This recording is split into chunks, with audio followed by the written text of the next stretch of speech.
చేయాలంటే విమర్శ సద్విమర్శగా ఈ రాష్ట్ర ప్రజలకు ఉపయోగపడే విధంగా ఉంటే దాన్ని స్వీకరిస్తాం. కేవలం సిద్ధాంతపరంగా మేము కాంగ్రెస్ పార్టీ ప్రభుత్వం ఉందని ఏదో విధంగా బురద జలాలనే అంశం పైన విమర్శలు చేస్తే ఆ విమర్శలు చేస్తా ఉన్న వారు ఖచ్చితంగా ఆలోచన చేయాలి.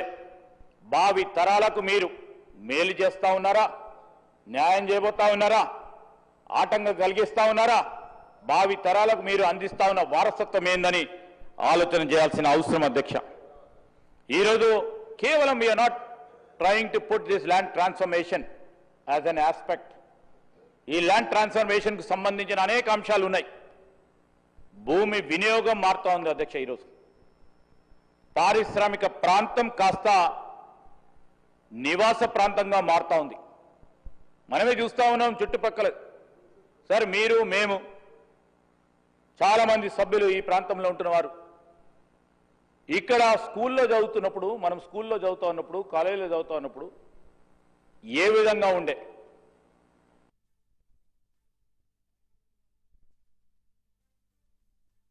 జనవాసాలు ఎక్కడి వరకు ఉంటుండే, పారిశ్రామిక ప్రాంతాలు, పారిశ్రామిక వారు చూసేది రెవెన్యూ రికార్డుల కోణంలోనే చూస్తూ ఉన్నారు.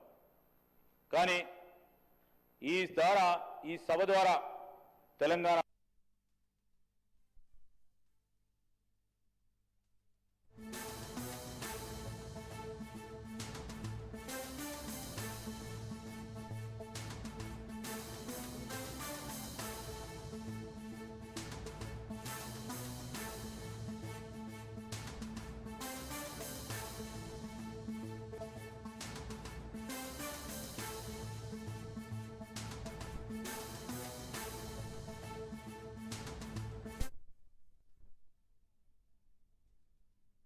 లోపల ఉన్న ప్రాంతాలకు సంబంధించి కాలుష్యం లేకుండా చూడాలనే ఒక ప్రధానమైన అంశంతో ఓఆర్ఆర్ లోపల ఉన్న ప్రాంతాలన్నింటిలో అక్కడ ఉన్న కలుషిత వ్యర్థాలను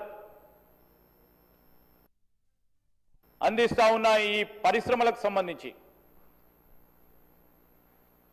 2017లో ఆనాడు సుప్రీంకోర్టు ఇచ్చిన తీర్పు కానీ, గ్రీన్ ట్రిబ్యునల్ ఇచ్చిన తీర్పు కానీ, 2013లో ఆనాడు మా ప్రభుత్వ హయాంలో మొత్తం ఈ పరిశ్రమలన్నిటిని కూడా ఓఆర్ఆర్ ఆవల తీసుకుపోవాలని నిర్ణయం చేసి జీవో ఇవ్వటం, దాని తదనంతరం దాని హిస్టరీ కూడా చెప్పడం జరుగుతుంది అధ్యక్ష.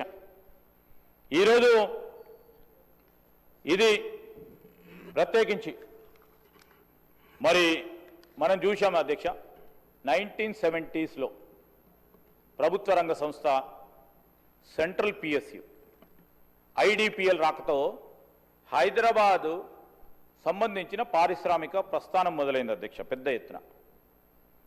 ఆనాడు మనం చూసాం సనత్ నగర్ కానీ, ఉప్పల్ కానీ, జీడిమెట్ల కానీ, చెర్లపల్లి లాంటి ప్రాంతాలు అబ్సల్యూట్లీ ఇండస్ట్రియల్ జోన్స్ అధ్యక్ష, పరిశ్రమల కోసమే. వాటినన్నిటిని కూడా ఎక్స్క్లూజివ్ ఇండస్ట్రియల్ జోన్స్గా కేటాయించారు. అప్పట్లో ఇవన్నీ ఎక్కడుండే అధ్యక్ష? అవుట్స్కట్స్, నగర శివార్లో జనవాసాలకి కిలోమీటర్ల దూరంలో, మనుషులు లేని వాసాలకి కిలోమీటర్ల దూరంలో మనుషులు లేని ప్రాంతంలో ఉండేది అధ్యక్ష. అక్కడ ఉన్న పరిశ్రమలు ఉండటం వల్ల పట్టణంలో ఉన్న ప్రజల ఆరోగ్యానికి ఎలాంటి ముప్పు రాకుండా ఉండే ఆలోచన చేసి ఆ రోజు పరిశ్రమలన్నిటిని కూడా మరి అంత దూరంలో పెట్టేవాళ్ళం. కానీ 50 ఏళ్ళలో ఏం జరిగింది? డెఫినెట్లీ హైదరాబాద్ నగరం ఊహించని విధంగా ప్రపంచ పట్టణంలోనే ఒక మహానగరంగా విస్తరించింది. మరి ఒకప్పుడు అవుట్స్కట్స్లో ఉన్న ఈ పారిశ్రామిక ప్రాంతాలు ఇవన్నీ కూడా ఈరోజు సెంట్రల్ బిజినెస్ డిస్ట్రిక్ట్స్గా మారిపోయాయి. అప్పుడు పరిశ్రమల కోసం కేటాయించిన చోటు నేడు లక్షలాది మంది నివసించే రెసిడెన్షియల్ కాలనీస్ వెలిసాయి అధ్యక్ష. నాడు ఫ్యాక్టరీకి మన ఇంటికి మధ్య కిలోమీటర్ దూరం ఉంటుండే. నేడు ఫ్యాక్టరీ గోడ పక్కనే అపార్ట్మెంట్ ఉంది. చిమ్నీ నుంచి వచ్చే విషపూరితమైన గాలిలో కలిసిపోయే అవకాశం లేకుండా నేరుగా బెడ్రూమ్లోకి ఆ పరిసరాల ప్రాంతంలో విషపూరితమైన మరి గాలి వీస్తుండడం మనమే చూస్తూ ఉన్నాం అధ్యక్ష. ఒకవైపు నివాస గృహాలు, మరోవైపు పరిశ్రమలు. ఈ రెంటి మధ్యలో బఫర్ జోన్ కూడా లేకుండా పోయింది అధ్యక్ష. ఒక రకంగా చెప్పాలంటే ఇది కేవలం సరే ప్లానింగ్ లోపం కొద్దిగా ఉన్నా శాస్త్రీయంగా మనము చేస్తా ఉన్న ప్రతి పాలసీ, ప్రతి అడుగు ఒక సైంటిఫిక్ డిజాస్టర్గా మనం ఈరోజు సవరణ చేసుకోకుంటే ఒక సైంటిఫిక్ డిజాస్టర్గా ఏర్పడే పెద్ద ప్రమాదం కనబడతా ఉంది. I would like to quote few incidents అధ్యక్ష. ఎందుకు చెప్తా ఉన్నాం అంటే ఈరోజు భోపాల్ గ్యాస్ లీకేజ్ సంఘటన గురించి అందరికి కూడా తెలుసు. 1984లో జరిగింది. నివాస ప్రాంతంలో పరిశ్రమలు ఉంటే ఏ విధమైన ఒక పెద్ద ప్రమాదం జరిగింది కేవలం ప్రికాషనరీ ప్రిన్సిపల్ తీసుకోవటం వల్ల. అదేవిధంగా మనం చూసాము విశాఖపట్నం ఎల్జీ పాలిమర్స్ ఘటన మొన్న ఈ మధ్యలో 2020లో బఫర్ జోన్ లేకపోవడం వల్ల ప్రజలు రోడ్లపై పక్షుల్లా రాలిపోయారు అధ్యక్ష. అదేవిధంగా మినమాట ట్రాజెడీ, జపాన్లోని పారిశ్రామిక వ్యర్థాలు నీటిలో కలవడం వల్ల ఒక తరం మొత్తం నరాల వ్యాధులతో, న్యూరలాజికల్ డిసార్డర్స్తో అంగవైకల్యానికి గురైంది అధ్యక్ష. మొన్న ముఖ్యమంత్రి గారు చెప్పారు మూసీ నదికి సంబంధించిన అంశం విషయంలో ఎక్కడ మొదలైంది ఆ నీటి కాలుష్యానికి సంబంధించి ఈ రోజు వరకు కూడా ఇబ్బంది పడతా ఉన్నారు నల్గొండ జిల్లాకు సంబంధించిన ప్రాంతవాసులు. ఇదే జంట నగరాలకు సంబంధించిన ప్రాంతవాసులు కూడా ఇబ్బంది పడతా ఉన్నారు. అదేవిధంగా మినమాట ట్రాజెడీ ఇన్ జపాన్ ఇప్పటికి కూడా ఆ భయంకరమైన మెమరీస్గా మిగిలిపోయిన అధ్యక్ష. నగరంలో చాలా ఇండస్ట్రియల్ ఏరియాస్లో నేను యాజ్ ఇండస్ట్రీ మినిస్టర్గా మాట్లాడుతున్నాను అధ్యక్ష. We would like to correct it. నగరంలో చాలా ఇండస్ట్రియల్ ఏరియాలో భూగర్భ జలాల్లో ప్రమాదకరమైన హెవీ మెటల్స్, లెడ్ కానీ మెక్యూరీ కానీ ఆర్సెనిక్ స్థాయిలు ఉండాల్సిన కంటే ఎక్కువ ఉన్నాయి అధ్యక్ష. పారిశ్రామిక రసాయన వ్యర్థాలే ఈ దుస్థితికి కారణమని, దీనివల్ల రాబోయే తరాలకి జెనెటిక్ మ్యూటేషన్స్ వచ్చే ప్రమాదం ఉందని అనేక సందర్భాల్లో సైంటిఫిక్ స్టడీస్తో పాటు డాక్టర్స్ కూడా మనకు తెలియజేయడం జరిగింది అధ్యక్ష. మనం ఇప్పుడైనా మేల్కోకపోతే ఏదో ఒక రోజు హైదరాబాద్ కూడా ఢిల్లీలా మారడం ఖాయం. దీనికి ఎంతో దూరం లేదు.